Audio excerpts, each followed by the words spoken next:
আমাদের এই প্রকৃতিটা কত সুন্দর, তাই না? আমাদের সমাজে এরকম অনেক মানুষ আছে যারা নাকি অনেক সুখী, অনেক সুন্দর, অনেক হাসি খুশি।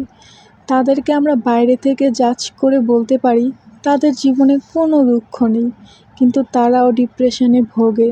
তাদের ভেতরেও কষ্ট আছে, কিন্তু তাদের দেখে আমরা বুঝতে পারি না, কারণ তাদের কষ্টটা না তারা ভিতরে লুকিয়ে রাখতেই পছন্দ করে। তারা সবার সামনে হাসি খুশি থাকে, তারা নিজের কষ্টটা কাউকে বুঝতে দিতে চায় না। সবাইকে দেখায় যে দেখো আমি কতটা সুখী, কতটা খুশি, কিন্তু তাদের মধ্যে যে কষ্টটা আছে না, সেটা তারাই বোঝে। আমার মনে হয় যে তাদের কষ্টটা আরও বেশি গাঢ়, কারণ আমরা যারা কষ্ট শেয়ার করতে পারি, শেয়ার করলে কষ্টটা কমে। হ্যাঁ, এইটা আমি বিশ্বাস করি, কিন্তু যারা অনেক হাসি খুশি থাকে, অনেক সবাইকে সাপোর্ট করে, তাদের দুঃখটা না তাদের ভিতরেই রয়ে যায়। তারা কখন নিজের দুঃখের কথা কাউকে বলে না। হ্যাঁ, আমিও সেই রকম একটা মানুষ। আমি সবসময় হাসি খুশি থাকি। আমার আশেপাশে যারা থাকে বা আমার আপনজন, তারা কখনো বুঝতেই পারে না যে আমার ভিতরে কী চলছে। কিন্তু আমি কিন্তু সত্যিই আমার জীবন নিয়ে অনেক খুশি। আমি কোনো ডিপ্রেশনে নেই। দুঃখ কষ্ট সবার জীবনেই থাকে, কিন্তু আমি কষ্টে নেই, কারণ আমার ডিপ্রেশন কাটাতে আমি জানি। আশা করি তোমরাও আমার ভিডিও দেখে তোমরাও ডিপ্রেশন থেকে মুক্তি পেতে পারো। আমার যখনই মন খারাপ হয় তখনই আমি ঘুরতে বের হই।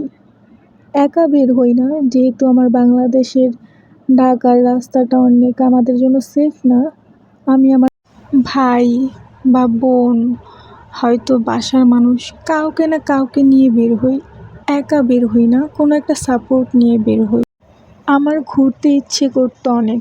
তারপরে আমি ভাবতাম কি যে এখন আমার মন ভালো নেই, আমি এতটা ডিপ্রেসড হয়ে আছি, আমি কোথায় ঘুরবো, কী করব, এইরকম চিন্তাভাবনা ছিল আমার। তারপর একদিন আমি ঘুরতে বের হলাম। সেই দিন আমি এতটা রিল্যাক্স ফিল করছি, মনে হচ্ছিল আমি কোনো মুক্ত পাখির মতো আকাশে উড়ে বেড়াচ্ছি। আমার এত ভালো লেগেছিল সেই দিন। আমার কষ্ট জানি এক মুহূর্তে সব মুছে গেছিলো। আমি ভুলেই গিয়েছিলাম যে আমি ডিপ্রেশনে আছি। প্রকৃতিও যে আমাদের শান্তি দেয়, প্রকৃতি যে আমাদের ভেতর থেকে আমাদের কতটা রিফ্রেশ ফিল করায়, সেটা আমি বুঝতে পেরেছি। আমি আমাকে চিনতে পেরেছি, আমি আমার ভালো লাগাকে জানতে পেরেছি। আমার কোনটা ভালো লাগে, কোনটা খারাপ লাগে, সেইটা আমি এখন জানি। এর জন্যই তো আমি এত সুখী। আর সুখী হওয়াটা কিন্তু অনেক সহজ। তোমরাও চাইলে খুব সহজেই তোমাদের ডিপ্রেশনটা কাটিয়ে উঠতে পারো। শুধু আমার কথাগুলো আজকে যদি মন দিয়ে শোনো, তাহলে তোমরাও আমার মতো ডিপ্রেশনকে একটা লাথি মেরে খুব সহজেই সুখী জীবন পার করতে পারবে। তো তোমরা যারা আমার মতো আছো, তারা এই ট্রিকটা ফলো করতে পারো। না, আমার যে ভালো লাগে সেগুলো না, তোমাদের ভালো লাগাগুলো। হয়তো কারো ড্রয়িং করতে ভালো লাগে, হয়তো কারো অন্য কিছু করতে ভালো লাগে। তোমাদের ভালো লাগাকে কাজে লাগাও।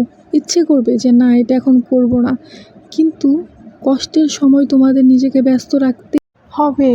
তখন হয়তো তোমাদের মনে হতেই পারে যে কি করব, কিভাবে করব। তুমি শুধু শুরু করো। তোমার কিভাবে ভালো লাগবে সেটা যদি তুমি নাই করতে পারো, তুমি ডিপ্রেশন থেকে বের হবে কিভাবে? তুমি শুরু করো, শেষটা দেখবে সুন্দর হবে। আমি নিজেকে নিয়ে ব্যস্ত থাকি। যখন খুব কম পরিমাণে আঘাত পাই না, তখন আমি কোনো গেম, নিজেকে নিয়ে ব্যস্ত থাকলে আমার সেটা কেটে যায়। কিন্তু আমি খুব গভীরভাবে যখন আঘাত পাই, তখনই আমি ঘুরতে বের হই। তখন আমি প্রকৃতির সাথে মিশে যাই। তোমরাও আমার মতো ট্রিকটা ফলো করতে পারো। আশা করছি তোমরাও সুখী হতে পারবে, ডিপ্রেশন কাটিয়ে উঠতে পারবে। তো আজকের মতো ভিডিওটা আমি এখানেই শেষ করছি। ভালো লাগলে একটা সাবস্ক্রাইব করে